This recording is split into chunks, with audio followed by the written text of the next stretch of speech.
So the next question is, uh, which of the following techniques should be used to study half-life of protein A?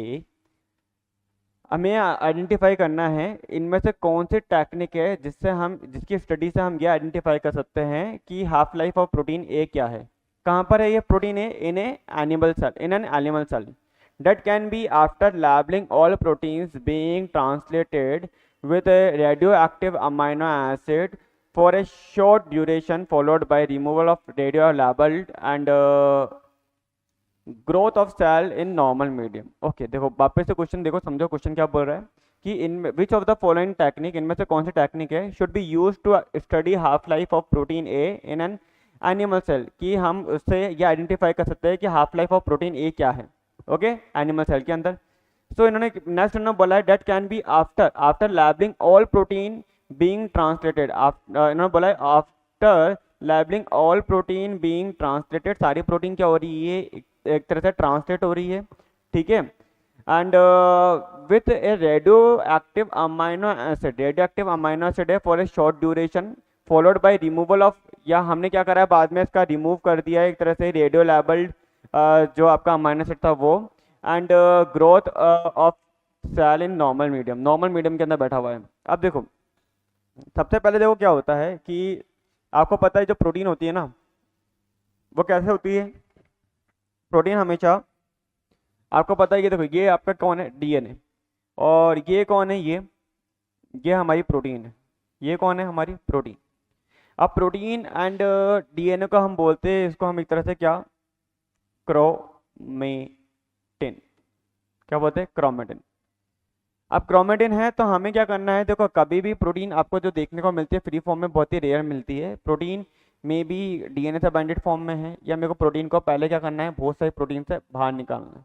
तो बहुत सारी techniques होती है जिसके through हम क्या करते हैं, प्रोटीन को अपन सेपरेट कर पाते हैं, ठीक है। तो आपको सबसे पहले क्या करना है, क्रोमेटिन को अपन को आइसोलेट करना है। तो यहाँ पे एक टेक्निक का नाम होता है जिसका नाम है like chip on chip, chromatin immuno precipitation on chip, micro अरे चिप के ऊपर, ठीक है। तो इसमें हम क्या करते हैं कि सबसे पहले ये प्रोटीन लेते हैं, ये अभी क्रोमेटिन ली, क्रोमेटिन लेने के बाद हमने क्या करा, इसको थोड़ा सा, इसको हमने क्या करा है सॉल्ट के प्रेजेंस में रख दिया। सॉल्ट के प्रेजेंस में आपको पता ही है क्या होता है, ठीक है। आपको पता है सॉल्ट क्या करेगा, प्रोटीन को प्रेसिपिटेट कराएगा, ठीक है। तो आपको पता है ये डीएनए अब किससे बाइंड करेगा, डीएनए आपका किससे बाइंड करेगा, Na+ से, क्योंकि डीएनए पे खुद पे नेगेटिव चार्ज है। तो अब ये प्रोटीन को तो आपने क्या करा, बाहर निकाल दिया है। आप चाहो तो इस डीएनए का भी सीक्वेंस आइडेंटिफाई कर सकते हो, इसको थोड़ा हीट देकर, इसको हीट देकर, टेम्परेचर देकर आप इन दोनों स्ट्रैंड को अलग करो। और इसको आप क्या देख सकते हो, इसको एक चिप आती है माइक्रो अरे चिप, इस चिप के थ्रू, इस चिप के ऊपर आप हाइब्रिडाइज करके इस सीक्वेंस का भी आइडेंटिफाई कर सकते हो। इसको बोलते हैं हम चिप, या हम इसको बोलते हैं बायोचिप, और इसी को हम बोलते हैं एक तरह से माइक्रो एरे। जब माइक्रो एरे पढ़ाएंगे तो डिटेल में पढ़ाएंगे ये, ठीक है। बायोचिप बोलते हैं इसको, जीन चिप भी बोलते हैं हम, ठीक है। अब देखो यहाँ पे क्या है, हमने इस प्रोटीन को बाहर निकाल लिया। इस प्रोटीन को हम क्या कर सकते हैं, फिर बाद में हम चाहे तो ये देखो एफिनिटिव क्रोमेटोग्राफी के थ्रू एक कॉलम लगाकर, अगर आपको इस प्रोटीन के बारे में नहीं पता है ज़्यादा कुछ, तो आप क्या कर सकते हो, बहुत सारी आपके पास में टेक्निक आती है, इम्यूनो टेक्निक, बहुत सारी क्या है इम्यूनो टेक्निक है। जैसे ये वाली टेक्निक का नाम है क्रोमेटिन, ठीक है। यहाँ पे क्या है, ये दो चिप है, चिप ऑन चिप, चिप का मतलब है क्रोमेटिन इम्यूनो प्रेसिपिटेशन। तो क्रोमेटिन इम्यूनो प्रेसिपिटेशन टेक्निक के थ्रू हम क्या कर सकते हैं, हम इस प्रोटीन के बारे में भी पता कर सकते हैं। जैसे कि TATA binding protein bind at what, TATA binding protein at bind at TATA box. तो टाटा बॉक्स सीक्वेंस क्या है, टाटा बाइंडिंग प्रोटीन कहाँ बाइंड कर रही है, कैसे बाइंड कर रही है, वो सारा हम आइडेंटिफाई कर सकते हैं कि सीक्वेंस पे बाइंड कर रही है। टेक्निक का नाम होता है क्रोमेटिन इम्यूनो प्रेसिपिटेशन, ठीक है। तो यहाँ पे हम सबसे पहले क्या करते हैं, जब भी कोई प्रोटीन के बारे में आता है, ठीक है, कोई प्रोटीन, बहुत सारी प्रोटीन एक साथ ट्रांसलेटेड हो गई है, तो अब हमें क्या करना है, हमें उनको आइडेंटिफाई करना है। तो क्या करें, तो आप सबसे पहले क्या करोगे, अब देखो जेल रन कर रहे हो, अगर आप एसडीएस कर रहे हो तो एसडीएस में बहुत सारी प्रोटीन आ रही है, सबसे बहुत सारी।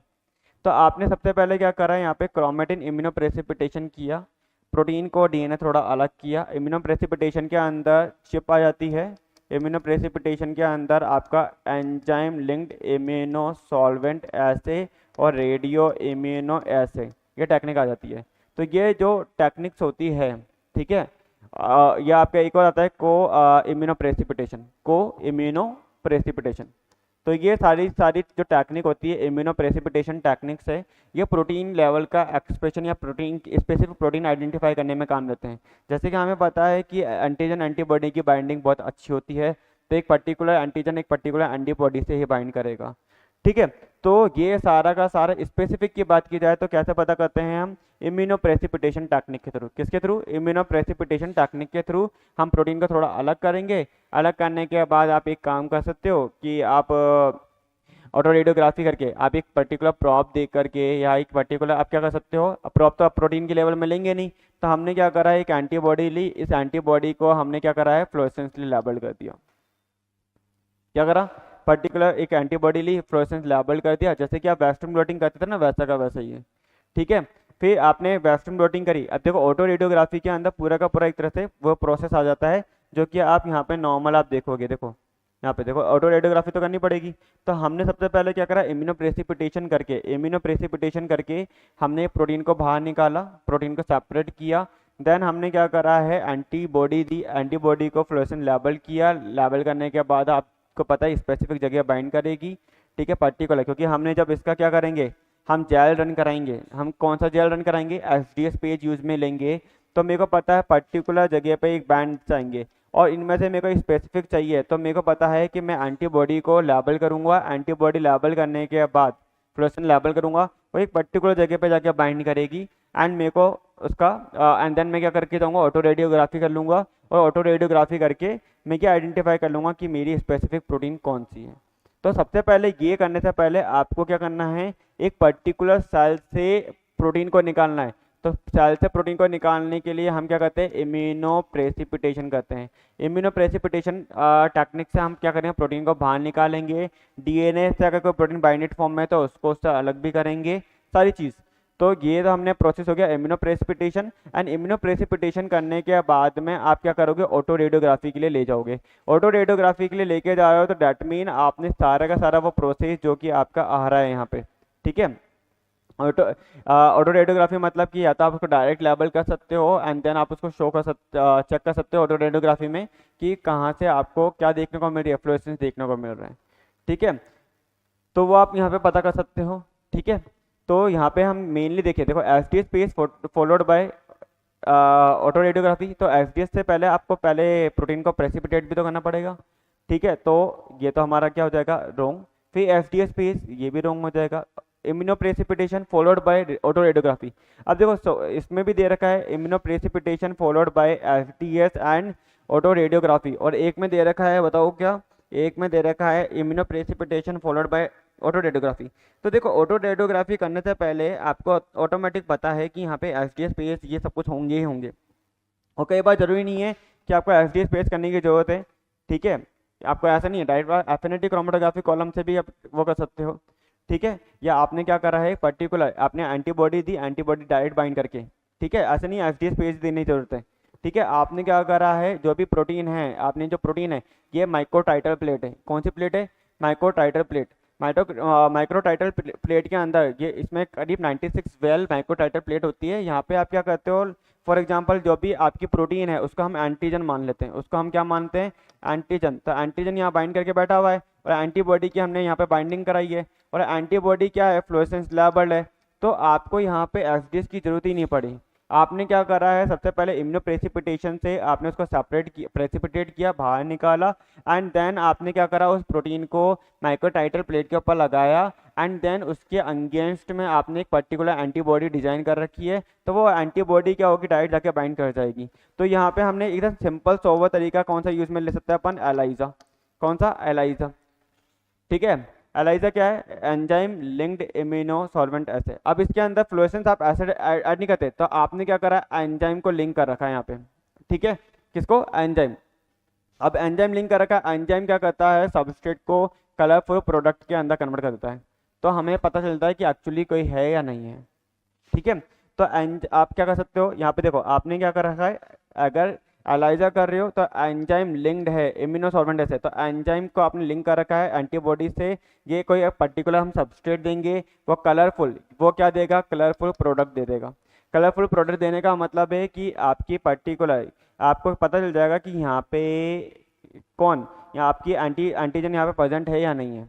इसके अंदर भी वेरियस टाइप के प्रोसेस होते हैं, लाइक हम इसके अंदर भी वॉशिंग करते हैं। अगर एंटीबॉडी बाइंड कर रही है तो बाइंडेड, जो एंटीजन से बाइंडेड फॉर्म में रहती है वो तो बाइंड रहती है, और जो एंटीबॉडी से बाइंड, अगर इनकेस अगर एंटीबॉडी बाइंड नहीं हुई है एंटीजन से, ये स्पेसिफिक एंटीजन नहीं है, तो उस केस में क्या होता है कि वॉशिंग प्रोसेस के थ्रू यहाँ से भी हम एंटीबॉडी को बाहर निकालते हैं। जैसे वेस्टर्न ब्लॉटिंग होती है ना, वैसे यहाँ पे भी होगा, वॉशिंग प्रोसेस से हम बाहर निकाल सकते हैं। तो यहाँ पे हमको सिंपल सोवर तरीका क्या होता है कि या तो आप क्या करो, immuno precipitation followed by auto radiography कर लो। यहाँ पे आपको ज़्यादा आपको जेल रन करने की इतनी दिक्कत ही नहीं आएगी। प्रोटीन को बाहर निकालो, एंटीजन एंटीबॉडी दो, बाहर निकालना लाइक इम्यूनो प्रेसिपिटेशन करो। देन आप क्या कर सकते हो, रिया कर सकते हो, आप क्या कर सकते हो, आप एलाइजा कर सकते हो, आप क्या कर सकते हो, आप चिप कर सकते हो। दोनों तीनों टेक्निक से आप क्या कर सकते हो, ये आइडेंटिफाई कर सकते हो। तो सबसे सिंपल होता है यहाँ पर डायरेक्ट क्या, see, immunoprecipitation, then autoradiography पे ले जाओ।